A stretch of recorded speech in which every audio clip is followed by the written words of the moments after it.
Difficulties come into all of our lives in very different ways. But probably the most devastating difficulties of all are when we experience trouble within our own family. Maybe this is you today. Do you have a wayward son or daughter causing you great anxiety or pain?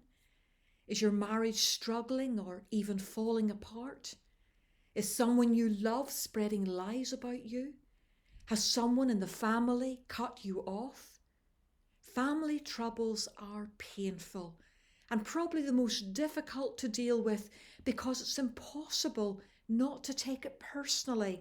We're so emotionally involved and experiencing such deep hurt and anxiety. Today, I want to tell you about a dad called David. He was caught in the middle of a very stressful and painful situation. To be honest, his son, who was the cause of his trouble, had always been a bit difficult, and he always seemed just to be a bit too full of himself.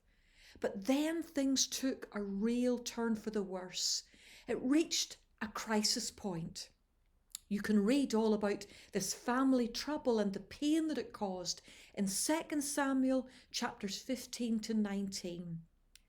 Sometimes we make the mistake of reading the Bible too dispassionately, removed from it, as if these weren't real people with real feelings just like ourselves. They were real people, and they were just as emotionally involved with their own families as we are with ours, and that's why this situation was so devastating. David was the king of Israel, but his son Absalom decided that he could do a better job. He started first by undermining his father's position, winning popular favour with the people, and eventually declared war to overthrow his father from the throne. Psalm 3 was written by David during this intense time of trouble in his family, when he actually had to go into hiding from his own son. When I read the psalm, the thing that struck me most was David's description of God. He describes the situation that he's facing in a couple of brief lines. "Oh Lord, how many are my foes? How many rise up against me? Many are saying of me, God will not deliver him." That was the word on the streets.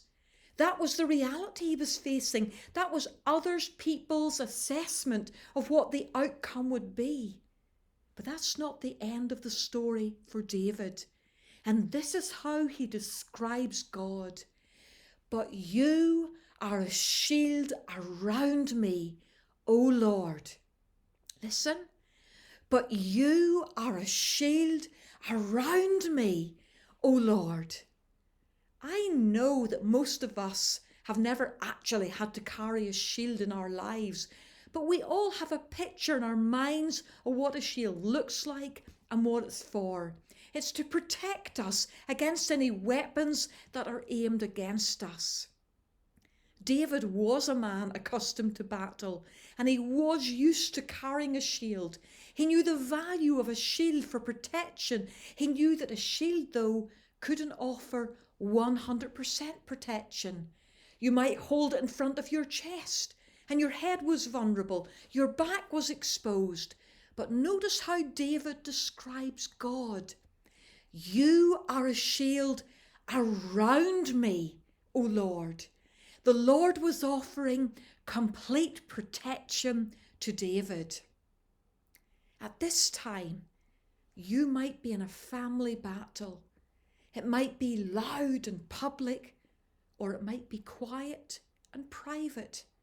You might be facing cruel taunts and accusations, or untrue words being spoken to you or about you. You might be under intense attack in your mind, wondering where it all went wrong, where you went wrong. There may be painful conversations or situations playing and replaying in your mind like a broken record.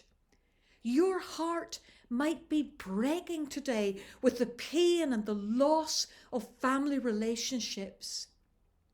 David was in the midst of a broken family relationship. He was hurt and betrayed by someone he loved, but he looked to the Lord and said, "You are a shield around me, O Lord." This was David's way of saying, "Lord, I need you to protect me in this mess. I'm trusting that you will look after me in all of this." In fact, this is how the Lord described himself to Abraham way back in Genesis 15, verse 3. "I am your shield."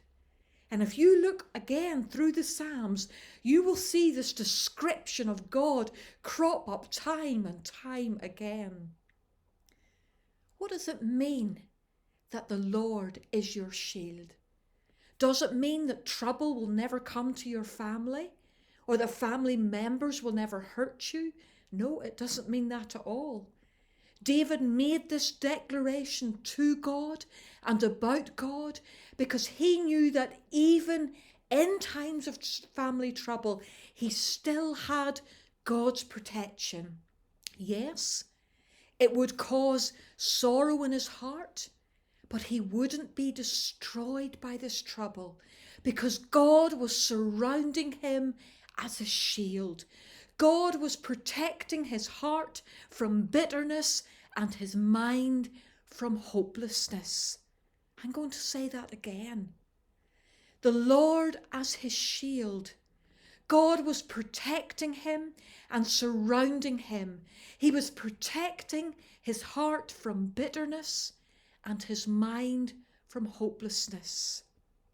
Today, I don't know your personal or family circumstances, but if you're experiencing trouble in your family, I want you to take a few moments just now to make this confession to God.